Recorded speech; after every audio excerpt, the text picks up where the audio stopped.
Hey everybody, what's going on? Hexlex here. I got another Master Duel video for you. So I wanted to do a bit of a meta analysis slash meta report of sorts, but I'm going to do it a little bit differently.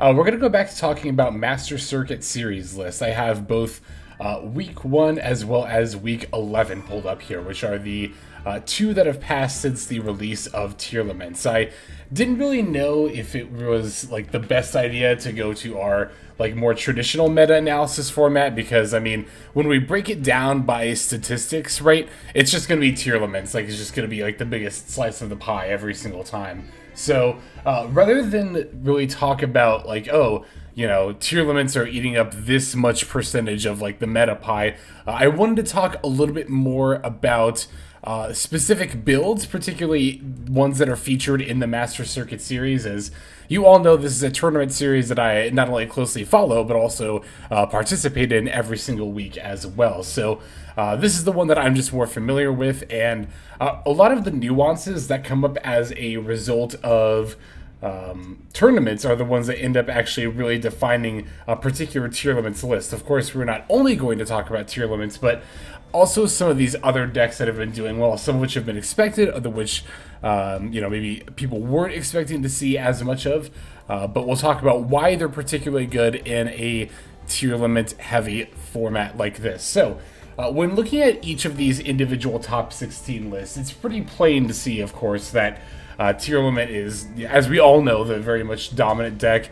In week 10, they took 13 out of the 16 top spots, with the other 3 being Fluanderies, X-Sister, and Stun. And then on week 11, it was a little bit less. It was actually 11 out of 16. I mean, a little bit less, still obviously quite a bit. With the other 5 spots going to 2 Fluanderies, 1 Adamancipator, 1 Crystal Beast, and 1 Labyrinth. The Adamancipator deck was notably using both Vernu Sylph and Ishizu engines. So let's start by talking about the Tearlaments decks. Let's kind of knock the big ones out of the way first. And of course, when we're thinking about these particular Tearlaments lists that have been doing well and seeing a lot of success, we of course need to then go to the first place list from week 10, which was piloted by, of course, Jesse Cotton. Jesse Cotton, for those who don't know, is a very, very renowned TCG player, also known there for piloting Tearlaments extremely well. So it's not really a huge surprise that he ended up winning the week 10 of Master Circuit series with Tearlaments. So here is his list. Here is the main, extra, and side deck. For those who are not familiar, the Master Circuit series does use a side deck, but only for the top 16.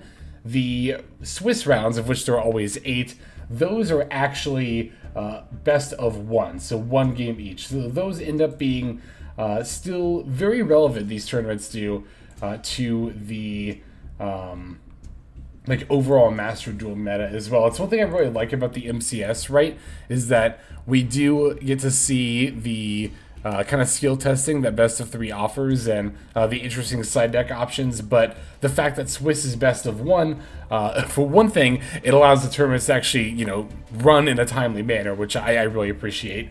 And for another, there's also the fact that, you know, it still keeps it relevant to those of us who are spending a lot of time climbing ladder, getting Diamond or Diamond 1 every season like I try to. So yeah, Jesse Cotton's list here. This is like pretty much the definitive Tearlaments list at the time that I'm recording this. Of course, in just a couple of days, we are going to see some ban list changes, but really the only thing that affects in this build whatsoever is the 1-of Instant Fusion.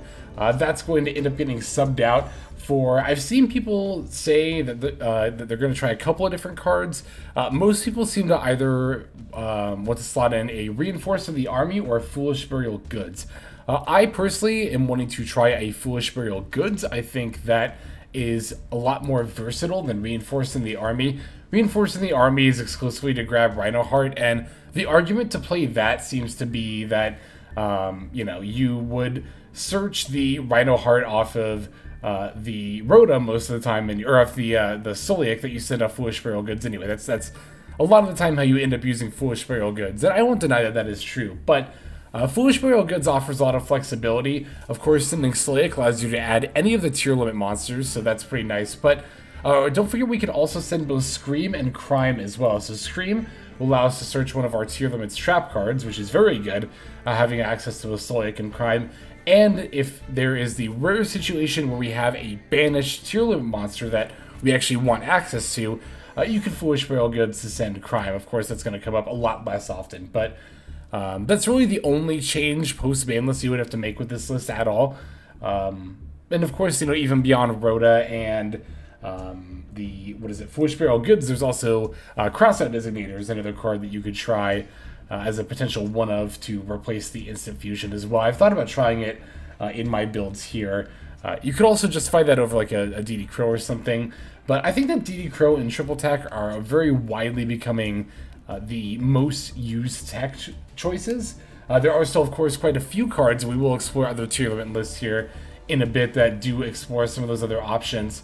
But I really like both DD Crow and Triple Tack, both at 3. The 3 Triple Tack in particular is nice because the card is so good. It's good if you go first, it's good if you go second, and in this meta, when you're expected to face against the mirror match, like literally like anywhere from 60 to 80% of the time, depending on if you're playing in a tournament, what round you're in, the further you go into the tournament, the more tier limits you'd expect to face, as a lot of the other decks end up dropping. And, you know, same with ladder, the higher up you go, the more tier limits you'd expect to face. So with that being the case, Triple Tack ends up being live a lot of the time, again, regardless if you go first or second. DD Crow I like for a variety of reasons. I do think that this deck does need some more disruption. Like, I was running a list pretty similar to this beforehand, except I wasn't using DD Crows, and instead I was using like additional Foolish Burial Goods and what was it, a Diviner of the Heralds. And I did notice while playing that build, I did like the amount of gas that my deck had, but I was lacking some disruption, and it was noticeable. DD Crow is really good for that. It's better than Orange Herald because it's a lot more consistent. It's only one card. You don't need an Ishizu card in hand for it to be live. It does stop a lesser range of effects, but DD Crow's hits are still very relevant enough of the time in this meta. And in addition to that, the DD Crow is also very good for making Mud Dragon of the Swamp very, very easily, being a main deck dark monster. This deck actually doesn't really have main deck dark non-tier limit monsters unless you're playing the Shaddolls, or another set of cards you could use, but it really ends up being DD Crow that you're using to make Mud Dragon of the Swamp. So I think this list is pretty clean. Especially the main deck here. The extra deck, of course, the Zodiac engine has gone from more niche now pretty much staple across the board, which makes sense. I think the Zodiacs are a very, very good fit in this extra deck, which naturally has a lot of slots as well. There's some other things here like Gigantic Sprite and Duragus, which are good, but you definitely don't see it nearly as universally. All in all, I think this has definitely become like the ubiquitous tier limit list, and I think even post-ban lists that will continue to be the same. We did, of course, see some other tier lists. We are going to cover week 11 as well. So when we go to week 11, let's go to the first place list from week 11, which is piloted by, well, just Chris. As we can see, relatively similar here in the main and even the extra deck as well. We're seeing the Zodiacs here, although instead of Gigantic Sprite and Duragus, we're seeing Gaga Cowboy and the Baguska as well. I really like Baguska personally as well. It's really nice to be able to have this option to stall out for a couple of turns if you need to, if you get like dimensional shifted, if you're looking for a specific out to something that's on board, if you need a little bit of time to maybe get like 2 more level 4s on board for Trident or something like that. It's not a bad option at all. Plus, after you stall out your opponent's turn, you can always turn it to attack mode, go into Zeus, clear the board that way. Depending on the matchup, that can be pretty good. Looks like the main deck differences here was a lack of triple tax, and instead we are seeing, it's interesting that Pearl Arena is like all the way up here in monsters. Instead we're seeing Reinforcement of the Army, as I was talking about before. That's used to search out the Rhino Heart. We have Foolish Burial Goods, also as previously discussed. Pot of Prosperity is another potential consistency option as well. I actually don't really like the extra deck banishing though, not because of like the fact that you use your whole extra deck. In fact, you do often have like 3 or more slots to spare. The problem is you don't always know what that's gonna be, and if you like fire off Prosperity and like turn 1 of the mirror match, for example, like, it's really hard to guess, like, which cards in your extra deck you're not going to need, because they're all good very situationally. So I kind of don't like Prosperity for that reason, because it's not really that great, like, right away, which is when you also really want to be using your consistency cards the most often. But I don't think it's a terrible option either. Looks like we're not running Crime in this build either. We do have a couple of Effect Veilers. In addition to the 3 Imperm, that actually makes a lot of sense, because using Veiler and or Imperm, any effect that will negate all effects of Kitkalos, not just the Search, which Ash Blossom does, but Ash Blossom doesn't negate, or rather stop Kitkalos from using the second effect. It doesn't negate the whole effect, which Effect Veiler and the Imperms do. So Veiler, I actually can see it. The thing to note, though, is that this will trigger triple attack because it's used during your opponent's main phase, so you do have to be mindful of that. I wouldn't play Veiler before Imperm, but if you're playing 3 Imperm and want more of this effect, which I don't think is bad, then I think Veiler would be the next best place to go. The side decks, again, I'm not talking about quite as much here, but we do see the triple attacks in the sideboard. Interesting choice there. I do think they're pretty good regardless if you go first or second, but I do think, I don't know, maybe they are slightly better going first, because if your opponent responds with like a Maxi or, you know, against something like an Effect Veiler or a DD Crow to stop your plays, then you can triple attack and make sure that their first turn is going to be dead as well. If we looked at Jesse Cotton's sideboard, we see a lot more just like focused, you know, we see some focused back row hate in the Twin Twisters. We see the 3 Foolish Burial Goods and the Rainbow Bridge package. I assume that's, you know, focused on going first to find the Pearl Arena more consistently for your turn 1 play, the Ghost Spells, so on and so forth. So really when it comes to the side deck, you're looking for, like, you don't just want good going second cards. That's something I see in a lot of side decks that is, like, it's really easy to think, like, oh, if I'm going first, I just use my normal strategy because that's what I like to do anyway. And then if I go second, then I have a side contingency plan for that. But you do also want to think about siding in stuff when you're going first as well, because even if you don't have side, like, targeted hate for the opponent's deck, you can still side things to make your strategy more consistent going first, and you can sacrifice some of your disruption because you know you'll be going first, which again, I think is what Jesse Cotton's trying to do here with the 3 Foolish Burial Goods, the Salvation, and the Emerald Tortoise in the sideboard here. Alright, we'll also go ahead and cover this particular top 4 build from week 11, because it's playing a few interesting engines that we don't see too often in other Shizu Tearlaments builds, and it's actually playing pretty much all of them here. The Diviner package is becoming less and less frequent. This is a Diviner in the main and the Baron in the side, or not the side, the extra, which I think is a large part of, again, Jesse Cotton's build becoming very popular, and I think at one point he even said that he didn't think Diviner was that good. Diviner is a really interesting card in this deck. It's not one you ever really want to be normal summoning, but when you have exactly a situation where you're making Sprite Elf, Diviner is really, really good to summon back on your turn to not only send a Shuffler to the yard like Keldo or, you know, Midora here, but then also for making the Baron. So I think it's, and I think this is also maybe what, you know, Jesse was trying to say as well, but I don't think it's necessarily that Diviner is a bad card in Tearlaments. It's just situational when it's good. It's pretty situational, honestly, because going into Sprite Elf on turn 1 isn't an uncommon play, but it's also not the most common play in the world.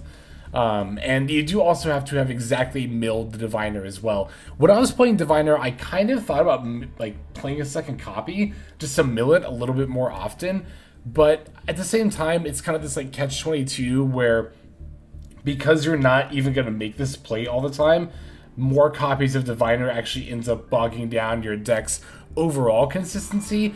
Even if it makes, like, one particular line more consistent, you have to again wonder how often am I going into that line. Let me take a sip of water here real quick.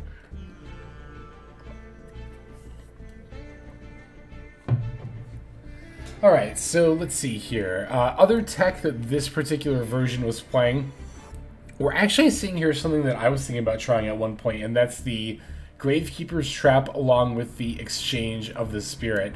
I think in week 10 there might have even been a particular list that was playing the Gravekeeper's Trap without Exchange of the Spirit. And I don't think that's actually the worst idea in the world, honestly.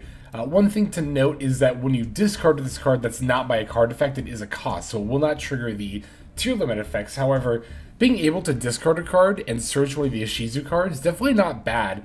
Having access to one of the shufflers is never bad, and then you can also potentially get the Kalbeck as well. You can also, of course, do this during your opponent's turn, so being able to search up the Kalbeck to threaten disruption on your opponent's turn, definitely not bad. And of course, the Gravekeeper's Trap is very searchable by Mudora. If you use Mudora's effect to special summon itself, definitely not an uncommon thing to be doing. Then you can just set up the Gravekeeper's Trap from your deck. And then, of course, Exchange of the Spirit is good to have in the graveyard, not for its own effect, but while Gravekeeper's Trap is in play and Exchange of the Spirit is in your graveyard, you can basically have a Dweller lock on your opponent, but it's only for your opponent, much like Dweller is. So it's a floodgate, but it's a one-sided one. Very, very good. If you can pull that off. I was actually, and I think I might have even talked about this in a video, but I was kind of thinking about trying a build before the announcement that Foolish Burial Goods was going to get limited, where I was going to try main decking just like 3 Foolish Burial Goods to not only send Soliac and other tier limit cards, but also to set up the Exchange of the Spirit potentially with the Gravekeeper's Trap. I don't think that was going to be like an optimal build, but it was something I was going to mess around with before I found out that the Foolish Burial Goods was going to end up getting limited there. We're also seeing in the main deck here another package, the Shadal package. We're only playing the one Beast, which I think this is another kind of catch-22 similar to Diviner, right? Where if you want to summon Winda, you of course need the Shadal Beast in your graveyard, or a Shadal card in general. So generally I see a lot of builds that are playing Shadals will play like 2 or 3, but then you have this issue where you don't ever really want to draw these Shadal cards. They're actually pretty bricky if you kind of do that. I mean, you know, Squamata and Ariel can at least be like set, but Beast is not a particularly good draw to have in this deck. So again, kind of like Diviner, where the scenarios where you actually want to summon Winda are a little niche. Like, they're not the most uncommon. Much like Sprite Elf, they're not particularly common at the same time. And you also need to have these particular cards set up in order to make these plays optimally. Well, optimally in the case of Elf or Diviner, but at all in the case of Beast for summoning Winda. Here in the side deck, we're also seeing another package, the Mask Change Shoes with the Masked Hero Darklaw. I imagine this would be something you'd side in if you're going first. Doesn't seem obviously particularly good if your opponent's already set up, but if you know you're going first, then I could definitely see bringing in this package to summon Darklaw. Just because, again, I think that's good, specifically when going first. This build also main deck Heartbeat, which I've thought about doing before. I could definitely see a one of being right. Was also playing Droplets. This is particularly good for stopping Dweller. You can, if it's your turn, you have priority, you have the first action, so if your opponent has a Dweller up, you can, as the first action of your turn during the draw phase, activate Droplet, send a monster, negate the Dweller, and your opponent doesn't get any chance at all to respond whatsoever. So Droplet, I definitely like this over Super Poly. If you're playing Super Poly, I think you should probably just be playing Droplet over it instead. I think it tends to be right most of the time there. But we talked a lot about tier limits. Let's talk about some of these decks that have been topping that are not tier limits. Let's go over to the next one here, which is going to be Fluanderies, piloted by Rizu. This was the second place deck during week 10, and this is not the first time that Rizu has topped.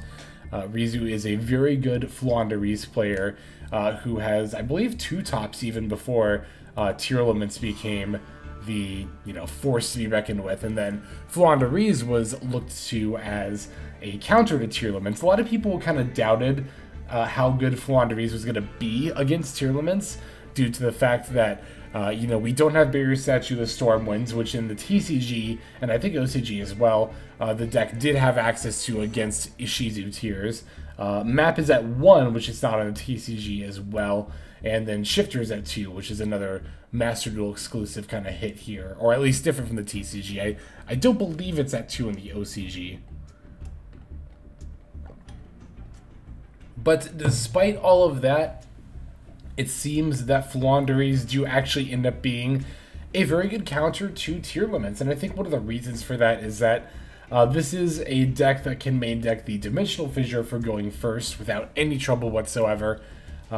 You know, obviously the deck doesn't do anything at all with its graveyard, so it doesn't care if all monsters get banished. And then going second, we're seeing a set of evenly matched, also very good against Tearlaments. It'll force them to banish all but one of their cards, which makes it a lot easier for Flaunderies to then make their plays. And of course, banishing again, very good against Tears particularly. We do have the shifters to help out, of course. Now this deck does still tend to get cards in the graveyard. Of course, any of these like spells that you activate for consistency are going to end up going to the graveyard, but any deck that can get away with playing Shifter probably should be in this meta, and Flaunderies is definitely one of those decks. Indeed, Flo would definitely love to have the third copy of Shifter back. The only other thing that seems, I don't know actually how typical this is or not because I don't really play Flaunderies myself, but we're also seeing a playset of Harpy's Feather Storm here. This also seems to be a very good counter to Tearlaments, although this is another going first counter because you either have to set it or either way you have to have a... Oh no, you do have to set it. For some reason oh, it's if you have a Harpy monster you can activate it from hand. That's when you can activate it from hand, that's right. So we always have to set it, but of course having a Windwing Beast monster in this deck is no issue at all. This will also shut down not just all tier effects, but all monster effects in general. This is kind of like Super Dweller against tiers, against any deck really, but I didn't see it too often in Flaunderies, like definitely not as a 3-of beforehand. I assume this is mostly here to definitely hard counter the Tearlaments. So Flo, even though they lost some tools that they had in the TCG, definitely still has access to enough to stay relevant against Tearlaments. We also saw Crystal Beast. This is going to be another kind of like fun deck that, or rather, I don't know about another, because I don't know how fun a lot of people consider, you know, Tearlaments and Flow, but I should say this is a deck that a lot of people tend to see as a more fun deck. We're actually seeing it have success here on a competitive level. This was piloted by Neshi, who also got top 16 with Crystal Beast, I believe, in week 9, if I recall correctly. And as we can see here, this deck definitely makes use of quite a few anti-tier cards. We have, of course, the Dimension Shifter, as said before. Any deck that can feasibly get away with playing this card should be, and this is, in fact, going to be one of those decks. We also have a couple of field spells, both of which are capable of countering not just Tearlaments, but other decks as well. We have Zombie World and Necro Valley, one copy of each. The reason we have one copy is because it can be searched very easily, each of them can, with the Rainbow Bridge of Salvation. Notice that we're foregoing playing even Crystal Beast's own field spell here. We're instead trying to lock out our opponent with one of these. Both these are highly effective against Tearlaments. Necro Valley, of course, keeping cards from getting moved out of the graveyard is going to stop everything Tearlaments all about. The Zombie World as well.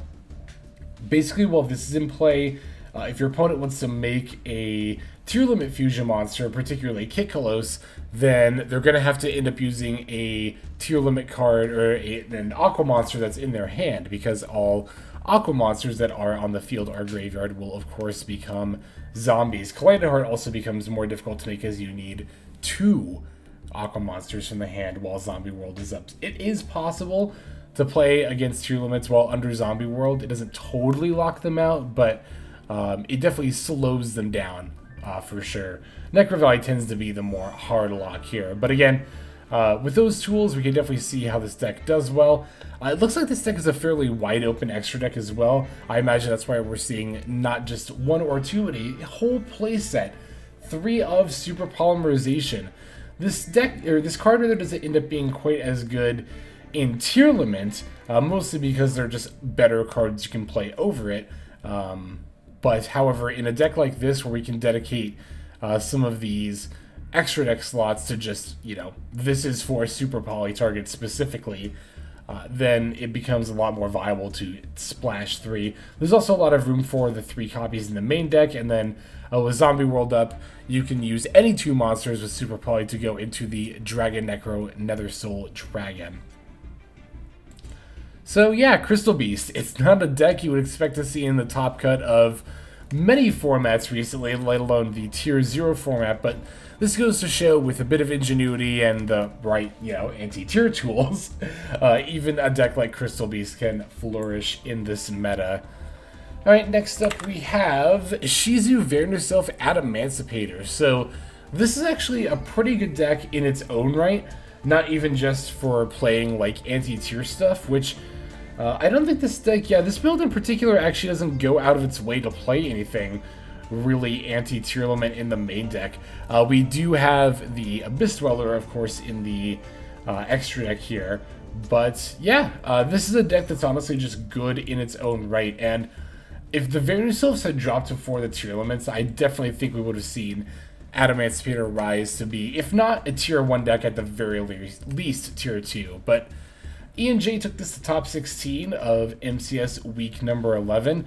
We're seeing, of course, you know, the Vernu Sylphs here, 3 Missing Seedlings, 3 Awakening Forest, and 3 Flourishing Hills to assist in the Adamantipator engine. Interestingly, we're seeing a whole playset of Tackle Crusader. I'm guessing this is to bounce like Perlarino, or just other like Soliac, just other common, you know, Tearlament spell and trap cards that tend to be up. Scream, it can end up bouncing that as well. Putting monsters face down can be useful against Tearlaments, not really to stop them from fusing, but still stops them from getting 2 level 4s on the board if they are trying to make Dweller, which does still threaten this deck, of course, with Block Dragon being a very big part of this deck and also activating from the graveyard quite a bit.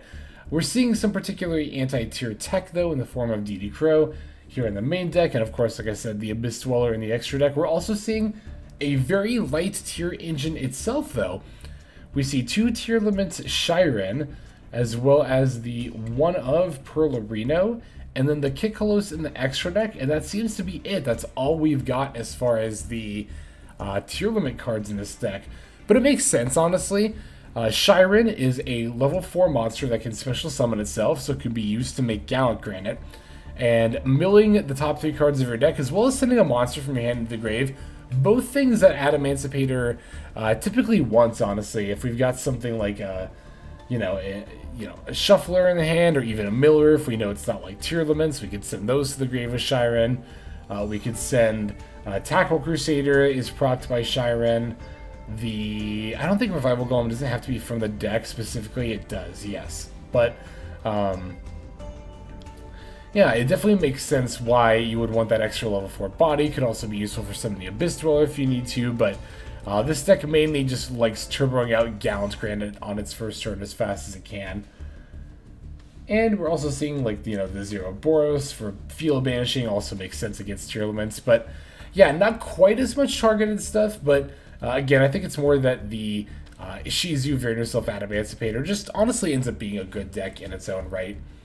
I think we have at least a couple more decks to look at here. Yes, let's take a look at Exosister. This was piloted by I Just Fizzed, who got top 16 with the build in MCS Week 10. I actually played against them and lost to them in round 7, if I recall correctly. Makes sense. I mean, it's just a super anti-graveyard deck, so obviously it's very good in this meta. It can play D-Shifter. We're playing a set of DD Crows. We're playing the Imperms are very good against Kikkalos. We've got triple tax. Yeah, I mean, I don't really know. There's a whole lot else to say about Exosister in particular. We've all faced against it at some point, and yeah, it's pretty obvious why it's good in this particular meta.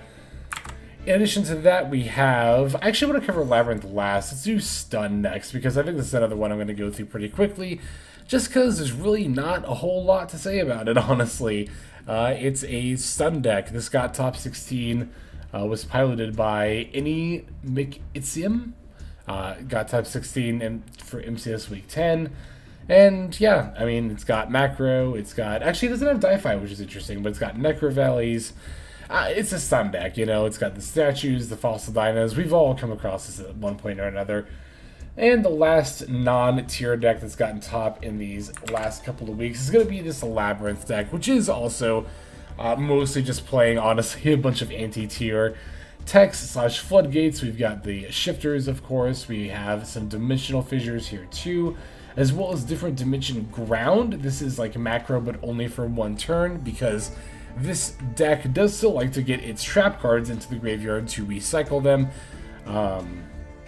but it definitely does not mind banishing all cards, at least during your opponent's turn anyway. Of course, we can also search the different dimension ground with the trap trick as well, because it is specifically a normal trap card, which is another advantage that it has over macro in this particular build. We have a skill drain, we have a goes in. I mean, I said this was going to be a little more interesting, but again, I think this is actually mostly still just seeing a whole bunch of anti-tier cards just kind of slapped into one deck there. It's got an extra deck card I'm not familiar with. What is this here? Oh, it's Fossil Machine Skullwagon.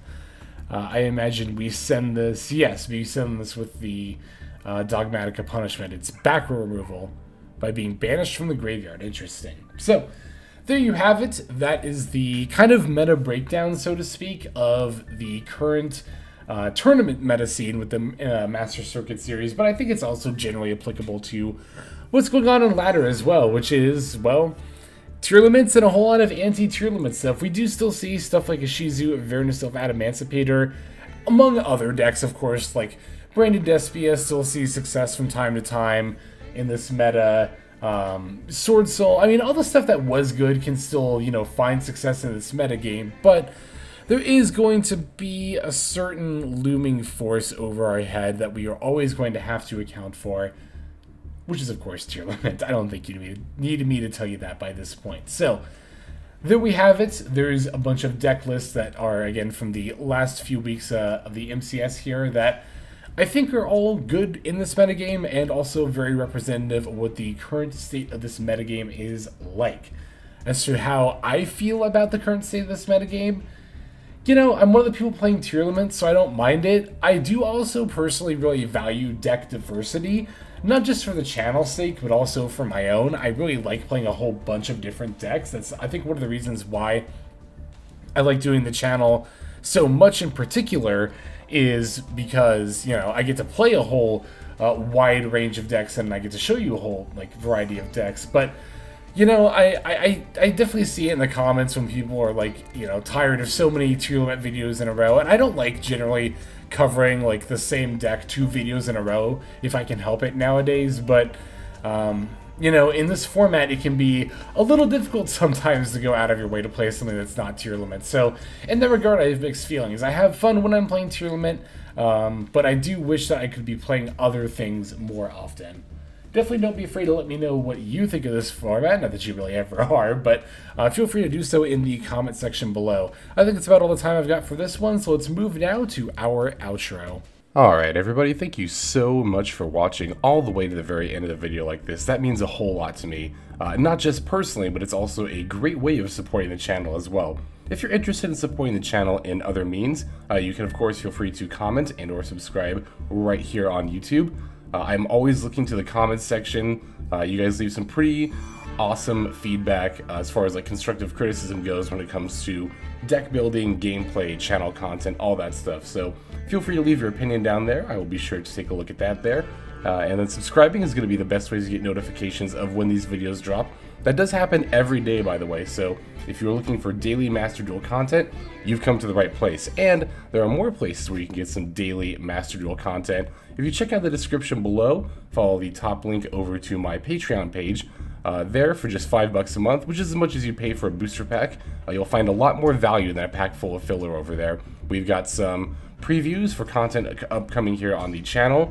We've got some exclusive games that are only posted over on Patreon over there. We've got some Q&As, and then you can also have your name featured in this lovely credit sequence where I thank all of the people who are helping contribute over there on Patreon. It's a huge support to the channel, and it really means a lot as well. So thank you everyone who is donating that is featured here on screen. And again, you know, it's not just a pure donation, you do get some more daily Master Duel content over there just for being a part of the Patreon. But I think that's about all the time that I have for today's video. Once again, I just want to thank you so very much for sticking all the way to the end of the video. Again, it just means a lot as I do put a decent amount of work into getting these videos out every single day. But that's about all the time that I've got for now. So without further ado, this is XLex. I'm signing out, and I hope you have a fantastic day.